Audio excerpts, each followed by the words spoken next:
तो चलिए आज बात करते हैं एक कहानी की। कहानी का नाम है जल्दी शुरुआत की दूरदर्शिता।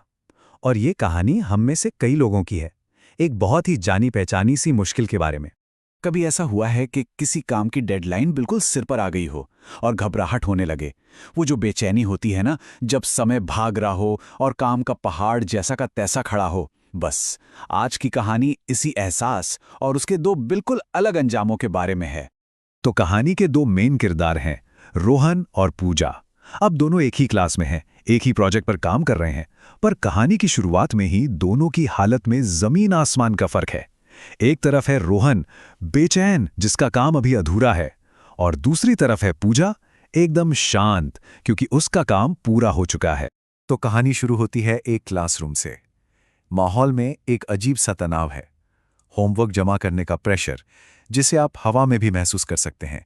और तभी टीचर की आवाज गूंजती है, शांत लेकिन एकदम साफ। इस प्रोजेक्ट की जांच कल सुबह की जाएगी।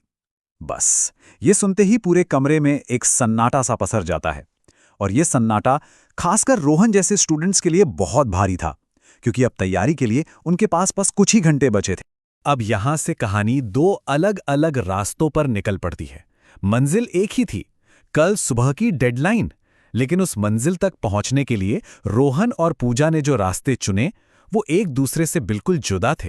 तो चलिए उस दोपहर को देखते हैं। जगह है स्कूल की लाइब्रेरी।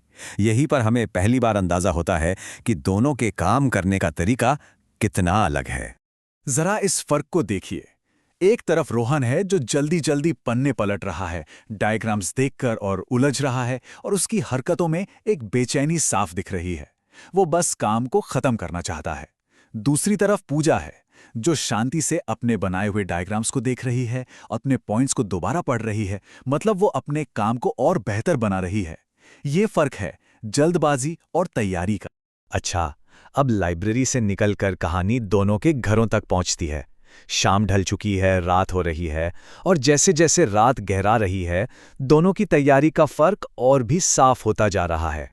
रोहन के लिए वो रात बहुत लंबी और तनाव भरी थी। आंखें जल रही हैं, मेज पर पन्ने और रबर का कचरा फैला हुआ है। ये फैला हुआ कमरा असल में उसके उलझे हुए दिमाग का आईना है। और वहीं दूसरी तरफ पूजा ने जल्दी ही लाइट बंद कर दी और वो चैन की नींद सो गई। उसका बस्ता भी दरवाजे के पास पहले से ही तैयार रखा है। ये शांति और ये तैयारी उसकी साफ सोच का नतीजा है।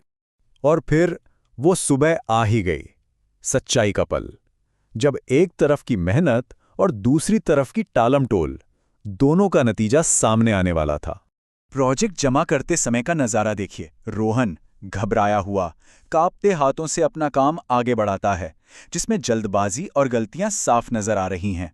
और पूजा, उसका दिल एकदम हल्का है, चेहरे पर शांति है। उसका काम भी साफ सुथरा है, सधी हुई लिखाई, क्लियर डायग्राम्स।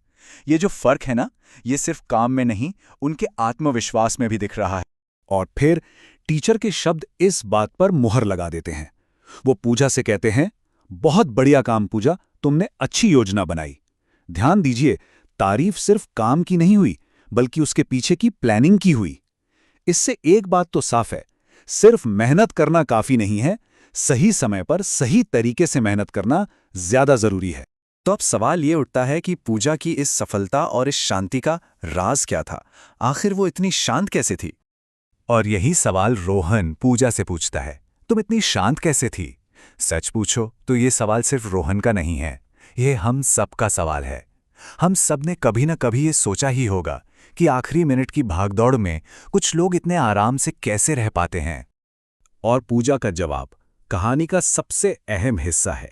वो कहती है, मैं आज शांत नहीं थी, मैं तो पूरे हफ्ते शांत थी, क्योंकि मैंने काम को आखिरी दिन के लिए छोड़ा ही नहीं। ये जवाब बहुत गहरा है। मतलब उसकी शांति उस एक दिन की नहीं, बल्कि पूरे हफ्ते की मेहनत और प्लानिंग का नतीजा थी। उसने समय को अपना दुश्मन नहीं, दोस्त बनाया था। पूजा ने जो किया उसी को कहते हैं दूरदर्शिता, फोरसाइट। मतलब आने वाले कल के बारे में पहले से सोचना और आज ही उसकी तैयारी कर लेना।